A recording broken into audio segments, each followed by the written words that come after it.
আমাদের দেশের রাজনীতিবিদদের মুখের ভাষা এতটা খারাপ যে তারা বলে কিনা বাপ বাপ করে নির্বাচন দিয়ে যাও, নির্বাচন নিয়ে ফাজলুমো করবে না। এটা তো রাজনৈতিক মুখের ভাষা হতে পারে না।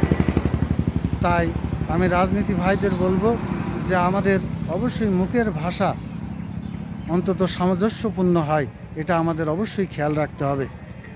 কারণ আপনারাই তো দেশের নেতৃত্ব দেবেন। আর আপনারা যদি বলেন যে বাপ বাপ করে নির্বাচন দিয়ে যাও, নির্বাচন নিয়ে ফাজলুমো করবে না, তাহলে আপনারা কোন ধরনের নেতা? আমরা সাধারণ জনগণ কিন্তু চিন্তা করব আপনাদের নিয়ে। আপনারা কিন্তু দেশের কথা বলছেন না, দেশের মানুষের কথা বলছেন না, দেশের অর্থনীতির কথা বলছেন না। আপনাদের কথা একটাই, নির্বাচন দাও। শুনতে অবাক লাগে। দেশকে ভালোবাসা শিখুন। দেশকে যদি না ভালোবাসেন তাহলে আপনারা নির্বাচন দিয়ে কী হবে আপনাদের দ্বারাই?